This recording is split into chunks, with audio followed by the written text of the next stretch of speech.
Սիրելի հայրենակիցներ, ցեղասպանության հուշահամալիրի վերանորոգման աշխատանքներին անդրադարձել եմ նախորդիվ։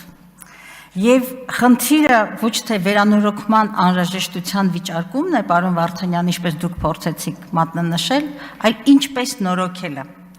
Ես խոսել եմ հենվելով հանրային լայն եւ մասնագիտական շրջանակների մտահոգությունների եւ հարցադրումների վրա եւ հնչեցրել եմ գնահատականներ։ Արտահայտել եմ իմ եւ մեր հանրության արդարացի ընդվզումը, թե ինչու ենք այդքան աղավաղված, ոչ պրոֆեսիոնալ եւ անպատասխանատու գիտակցությամբ վերաբերում մեր անցյալին, պատմությանն ու ժառանգությանը, մեր հավաքական ինքնությանը։ Կրկնում եմ, համազգային սրբավայր հանդիսացող հանրապետական նշանակության հուշարձանի հետ կատարվածը պարզապես վանդալիզմ է։ Սա հարյուրավորների կարծիքն է, որը հաստատվում է հուշարձանի հեղինակային իրավահաջորդների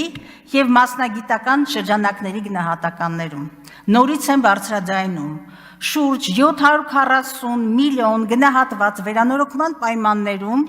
որդեգրվել են սխալ ճարտարապետաինժեներական նախագծային լուծումներ, չի իրականացվել պատվիրատուի, հեղինակի եւ տեսչական պատշաճ վերահսկողություն, այսօր հարցականի տակ է որոշ հատվածների նախնական տեսքով վերականգնումը։ Դեռ մեկ ամիս առաջ ցեղասպանության հուշահամալիրի եւ Թումանյանի թանգարանի առնչությամբ դիմել եմ ԿԳՄՍ նախարարությանը, հետապնդելով մեկ գլխավոր նպատակ եւ հարցադրում.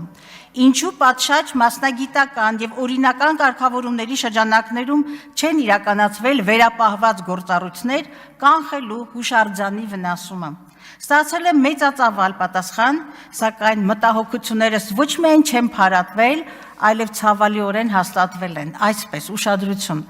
2023-ին մեկնարկած Թումանյանի թանգարանի 750 միլիոն գնահատված հիմնանորոգման աշխատանքները, որը 26-ին պիտի հանձնվեին, այսօր սառեցված են, հին նախագիծը պիտանի չէ,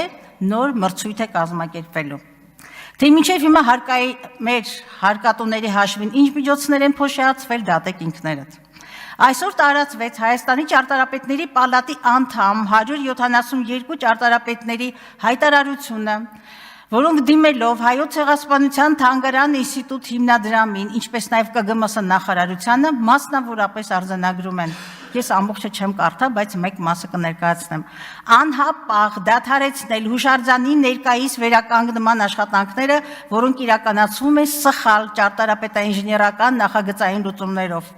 Դրա հետևանքով խաթարվում է հուշարձանի ինժեներակառուցվածքային կայունությունը, կորում են հեղինակային կերպարն ու արտահայտչականությունը, ստեղծել նոր մասնագիտական խումբ, ներգրավելով ինժեներական, ճարտարապետական, սեյսմակայուն, շինարարության եւ վերակառուցման ոլորտներում փորձառու մասնագետներ։ Ես ավարտելով ասում եմ, իհարկե չկարողացա ամբողջը կարդալ, պահանջվում է կոնսերվացվել եւ ահա ես ներկայացրեցի հանրապետական նշանակության 2 հուշարձան, որոնց նկատմամբ վերաբերմունքը ահա թե ինչպիսին է։